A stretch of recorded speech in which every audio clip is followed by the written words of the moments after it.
One of the things that I love to do is having a North Star goal. And it really helps what I should be doing roll off my back easier, because I know if this is my North Star goal and I can use that as a filter of all the information that we take in on social media, in our network, things like that. It releases okay, that's their journey. That's what they need. Here is my journey. And this is what I feel.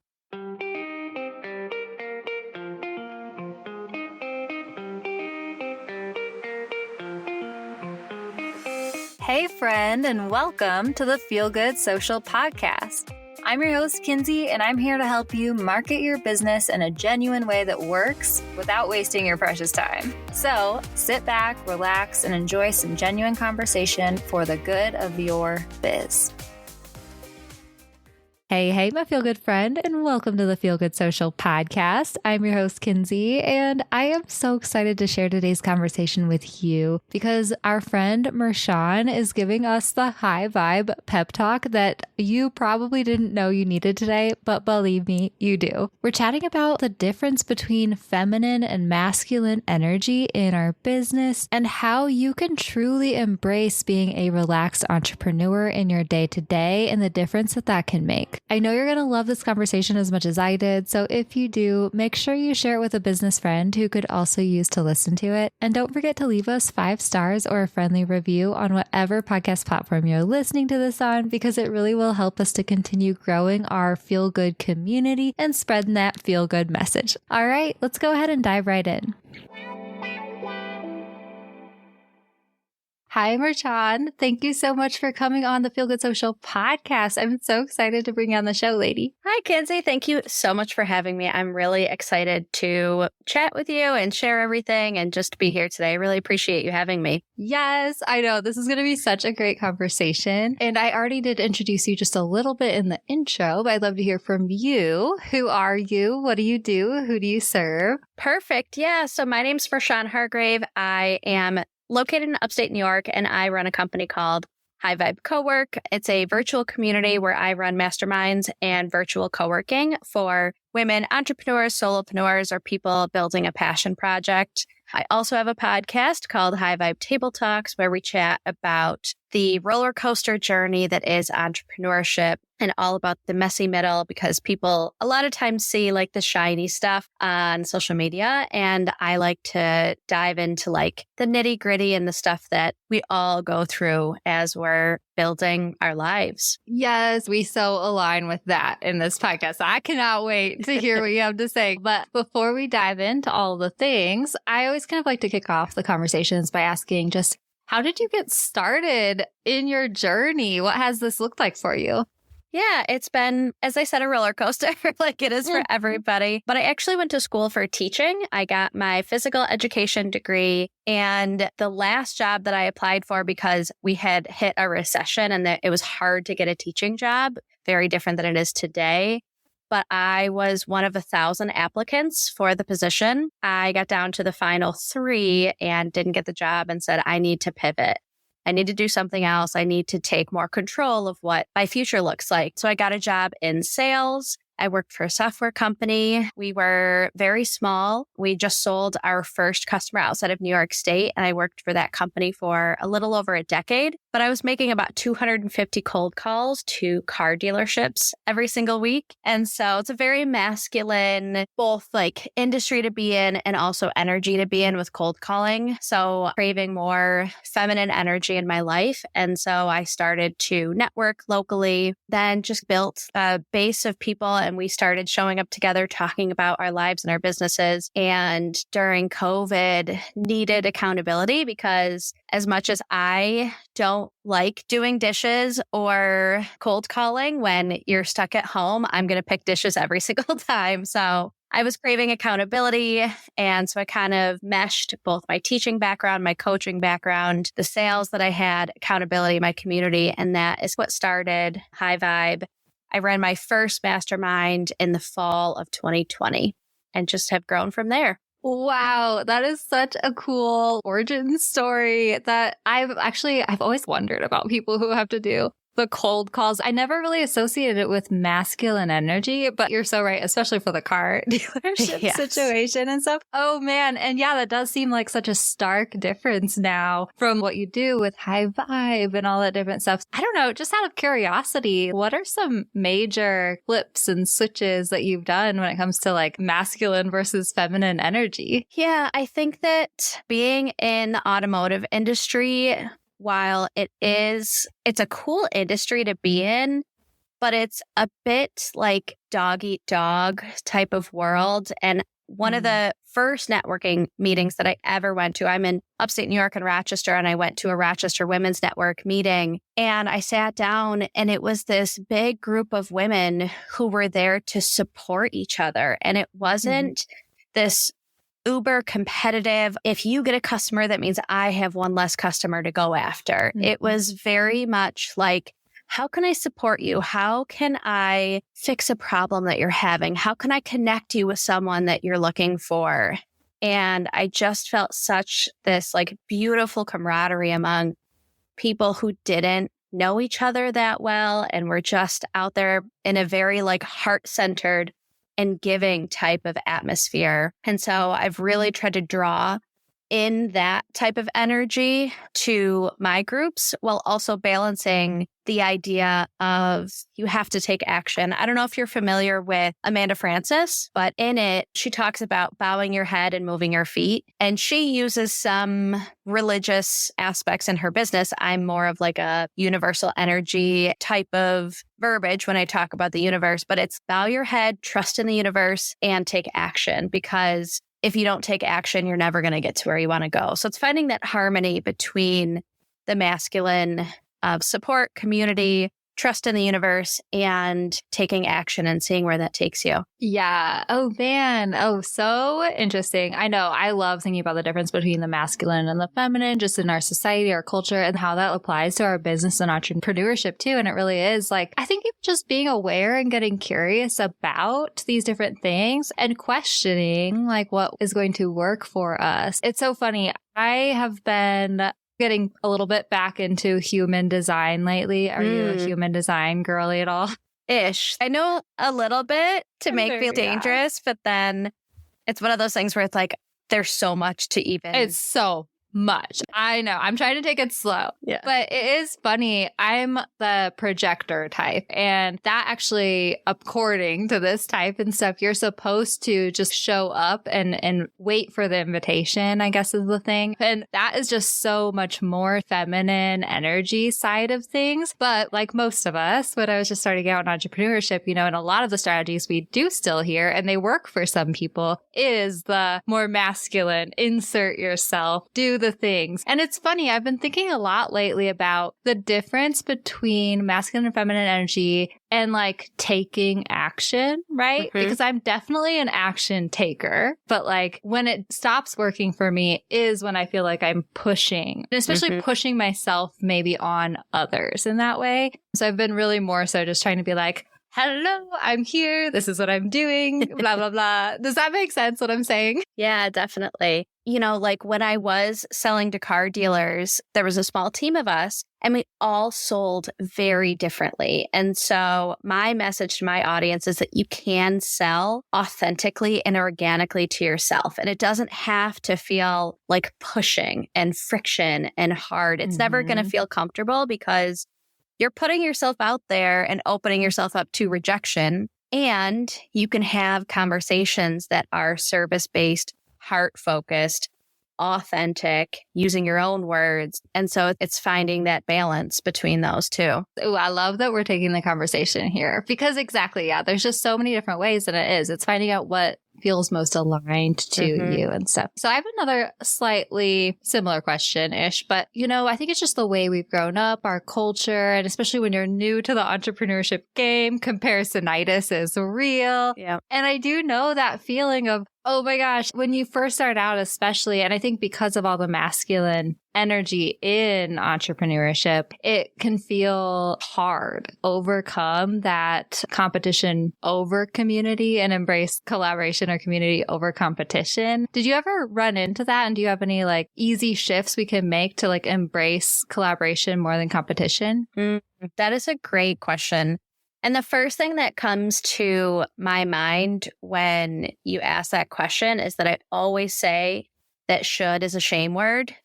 And so if the conversation you're having in your head is, I should do this, I should be here, I should have reached this level of success, or I should be showing up this way or in this number of times every week, we have to shift the word should to look internally of what feels aligned, what feels authentic to yourself. Because entrepreneurship is such, if you're not ready to do some inner introspective work, I don't know if you're ready for entrepreneurship. And I think that everybody who wants to be an entrepreneur can, but be prepared that you're going to have to look internally and be like, why? What is the friction here? And so really just stepping back and bringing, one of the things that I love to do is having a North Star goal. And it really helps the like what I should be doing roll off my back easier, because I know if this is my North Star goal and I can use that as a filter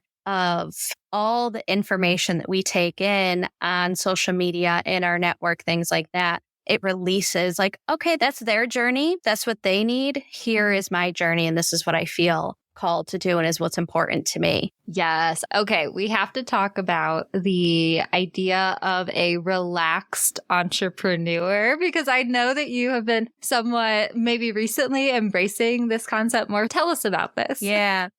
So I first heard it on Nicola Jane Hobbs' Instagram. And I'm sure I'll send you the link for the post where I read it. And I instantly just started crying, because I was like, the fact that it was even a possibility to be a relaxed woman was like such a foreign concept, and felt at that point when I was in sales, selling to car dealers, I was laid off in 2021. And so I started managing 2 Pilates studios, which in the idea of things sounded like a perfect fit for me. And then there was this showing up to 500 members who, if their card wasn't working, it couldn't be, oh, I'll take care of that tomorrow. There was such an urgency and immediacy to everything. And after a little over a year, I was like, I can't operate on a level that's fair to myself, to my family, to my nervous system, where this needs to be fixed and needs to be fixed right now, and everything else has to go on the back burner. And so when I left the studio and decided to jump into my business full time, I decided to use that as a filter in which I say yes or no to things. Of course, I still have deadlines. I work with a podcast producer, and she has to have my stuff at a certain time so that she can do her work and get it produced in a timely fashion. So it's not that I have no deadlines and just do things when I feel like it. But if it's too much for my bandwidth or going to create too much urgency, and really understanding what that looks like for me and my business, I coach my daughter's lacrosse team, and my husband also coaches. And actually last week, we just got a puppy. And so I want the ability to build space into my calendar so that if something comes up for my daughter, there isn't this overwhelming guilt of how am I going to get all of this done? And there's a lot of rest built into that. There's a lot of releasing of what I think entrepreneurship should look like. Or because others can't doesn't mean that I shouldn't. Just because others can't decide that they're going to take a walk around the neighborhood at 10 o'clock doesn't mean that I shouldn't. I have built this for myself, and I should embrace all of the beautiful parts that I've built into what I've created. Let's take a quick break. Do you want to create more Instagram Reels but get stuck on what to post? I hear you. That's why I'm excited to share our new free resource, the Reels Prompt Playbook for ChatGPT. This playbook includes 20 ready-to-use AI prompts for Reels, hooks, and captions, and makes it super easy to create trendy content that grabs attention without spending endless hours scrolling Instagram for inspiration. Whether you want to share behind the scenes, offer quick tips, or tap into the latest trends, the Reels Prompt Playbook has you covered. Download your free Reels Prompt Playbook at DIY.ai/Reels. And the best part, these ChatGPT prompts are designed to work for entrepreneurs in any industry. Plus, you can pair these prompts with any trending audio or any video that you find on your phone. Basically, they're super easy, super quick, and will keep your content super authentic while saving you loads of time and headache. Grab your free playbook now at DIY.ai/Reels and start showing up on Instagram consistently today. Yeah. Oh, I do love this concept. And oh my gosh, lady, I relate so much. It's so funny. My first client ever. I really, truly adore this woman. She is so awesome. And she taught me a huge, huge lesson about boundaries because honestly, she was paying me very, very well for my first ever content client. Pretty much still what I charge today, honestly. But at the same time, this was the first and really only client at this point, because I'll learn my lesson hard, that really did expect me to be like on demand, texting me at 10 p.m. saying this needs to be done immediately. And I went through that same thing where I was like, holy crap, this is not worth it. This was like a good amount of money every month, but allowing me to quit like my restaurant job and just different things like that. But I was like, wow, there is a price that but there isn't really for that sort of thing. And so early on, definitely I've had to learn. And of course, you have to learn the lessons again and again. Yeah. But definitely I have taken on a similar mindset, especially with myself, right? Because I consider myself a client. And I honestly find myself sometimes being like, this has to be done immediately. I'm like, wait, does it, Kins? Does it? Right. But then also with my other clients that I kind of work with for content and stuff, it's funny how at first I had only pushback really from that one client where the first client where our boundaries weren't set, and then I had to set them, and it was backtracking, and she was like, and there was a little bit of tension there. But I'll say that she actually came back to me and at one point like later and was like, you really taught me about boundaries. Like I just have to say, it was really frustrating when you were telling me that you couldn't do things for me within my timeline. She's like, but I actually learned from that. I was like, wow, that took a lot for you to say that. Thank you. But it's one of those things too, where with all my other clients, because I've just started working with them with the expectations of just know that when I get your email, I'm getting to it. I will respond to you within, 48 hours. But like there's this level of trust there and this understanding of boundaries. It hasn't been an issue when I've been able to relax a little bit more in my business. Have you run into that at all? Yeah, I think,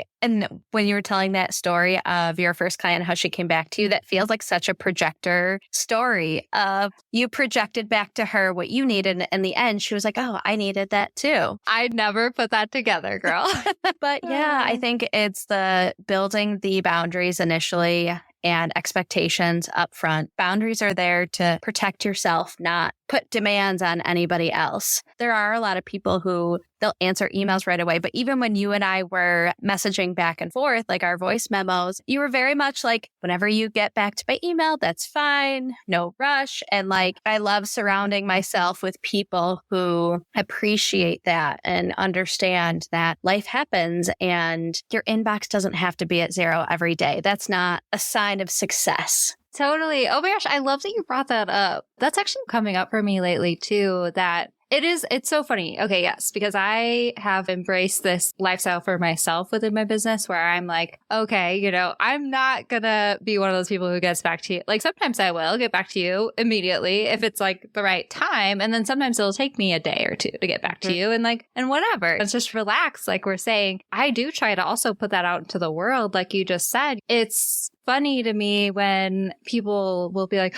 oh my gosh, I'm so sorry I didn't respond to you. And like multiple emails back and forth, with potential podcast guests. She's like, I can't believe it took me a week to get back to you. And I'm like, girl, no worries. Like take your time. So I just try to put that out there because also I want to build friendships like that too. Exactly like you're saying. It's like, I want people to know that I'm not going to judge you for taking a while to get back to me. I respect and understand how much you have going on in your life right now, I'm sure. Yeah. And like, I am here and we're friends and like, let's make this casual and just have good vibes all around because I'm not here to add stress to your life. And one thing I started doing instead of apologizing, if it does take me a week to get back, I start off the email by saying, thank you for your patience. So like showing gratitude towards the fact that it did take me a week instead of apologizing like I did something wrong. Yes, just those little flips. This is why I love mindset stuff so much because it's just these little things that we can become aware of and they might sound hokey to you at first, but just start implementing them and then you start to believe them yourself and then the world starts to interact with you in a different way, right? I feel like it's similar with confidence stuff sometimes too. One of like the smallest confidence tricks that has been really helpful for me, and I share this with everyone who's, how do you get confident? Here is one of those tiny little things you can do. Next time someone compliments you, be like, thank you. That's a full sentence. Genuinely, thank you. Don't try to dismiss it. Don't try to make up an excuse for why you are so awesome. No, just appreciate it. Thank you. Believe it within yourself and truly show gratitude to this person. At first, it feels weird. It feels awkward. You're like, oh, I'm like so into myself. And then you're like, yeah, like it's easy. Right. Where does that where does that stem from, do you think? What part do you think? The inability to accept a compliment. Ooh, this is interesting. I think that probably just like ultimately as women, don't you think we were like raised to be humble? Our society wants to put us in the corner. We're here to take care of people. We're here to be humble. We're here to support others. And if you're loud, if you have opinions, if all these other things, then you're dangerous, like our society, our patriarchy and stuff. And so I think that it's probably just integrated into us over time. It's just like things that like little things that your mom tells you or that your family tells you or that not that they tell you, even that you see your parents doing, the women in your life doing. My mom was one of those people, she would always make up an excuse like for her compliments and stuff. So you just like kind of start doing that over time and that just becomes integrated into you. I don't know. What do you think? Yeah. Part of why I ask is because I do have an 8-year-old daughter. And so I really try to take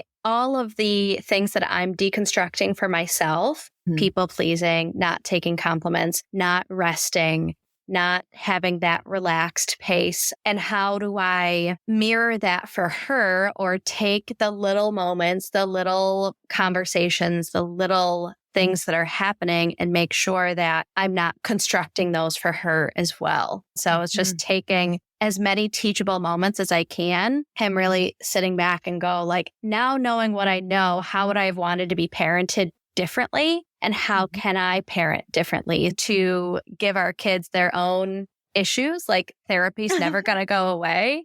But how can I make sure it's not so monumental that body dysmorphia or becomes a 23-year-old that is constantly saying yes and gets burnout? So I just try to find as many teachable moments to create positive foundational pieces for her and her future. Oh, yeah, I love that. I know I've been we're thinking about starting a family over here. I've been saying it to people because like I have to say things out loud and then I like start to believe them, but like, but yeah, I know I've been thinking about that a lot lately too. And I think that honestly, like modeling, trying to be the best human you can be as like the person in the world that you are and like your kids just see that. I will say, this is so funny that these like themes come up. I interviewed someone yesterday who was chatting about, she's a mompreneur and she helps mompreneurs. And she like, I was like, goals. When I was interviewing, her kids were like running in the background.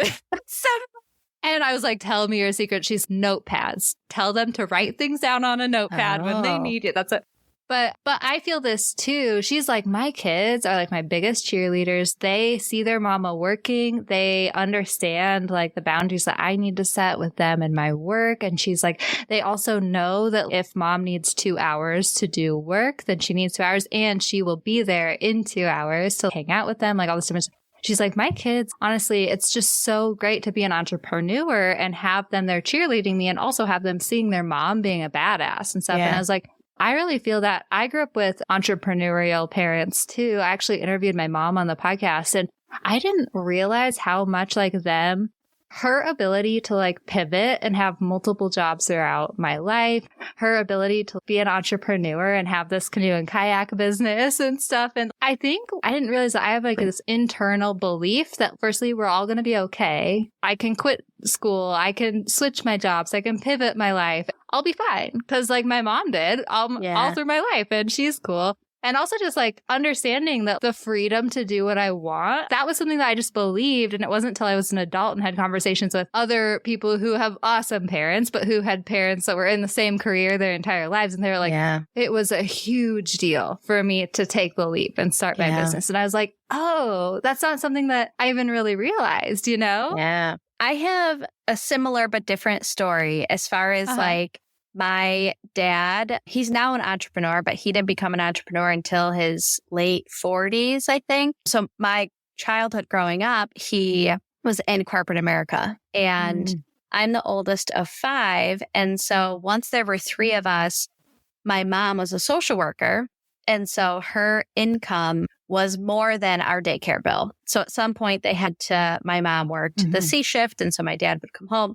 Anyways, what I took from that, as I have been working through my stuff, is that my dad made an income for our family and my mom made an impact on the world that we lived in. And they were mutually exclusive. You couldn't make an income and an impact. And so that's something that is really at the center of my business and what I also love to implore my community and my clients to do is you can make an income and you can make an impact. And I just think that corporate America isn't the only way to do that. Or because you are serving people doesn't mean that you should barely scrape by. Like you can have a beautiful life and support your family and do incredible service to others, your community, the world, and have amazing ripple effects. Wow. Oh, I love this. Oh my gosh. I can't believe it's already been 30 freaking minutes. Where did the time go? But this conversation has been so wonderful and I love chatting with you about all this. Can you please share with everyone how they can connect with you? If you have any free resources, we'd love to hear about them. Yeah, sure. I love to show up. Actually, I've been showing up more on Threads lately. So Threads, Instagram, at High Vibe Cowork. I'm also on LinkedIn, Mershon, Hargrave, and I host free virtual coworking every Wednesday from noon to 2 EST. It's on Zoom. We come in, talk about what we want to tackle off our to-do list, and then I play music. Everybody just puts their head down and does their work. We have the chat open.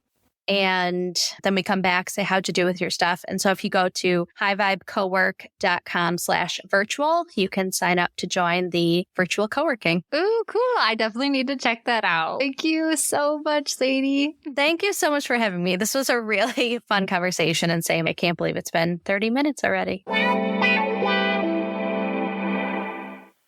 How great was Mershon, you guys? I really enjoyed chatting with her. And really, we've just become good Instagram friends. So that said, if you enjoyed this conversation, make sure we're connected over there. I am at Feel Good Social. Mershon is at High Vibe Cowork. Give us a follow, send us a message, let us know that you came from the podcast, and we'll be sure to follow you back and just continue sending you some love over there. All right, I hope you have a wonderful rest of your week, and I'll catch you next time I catch you.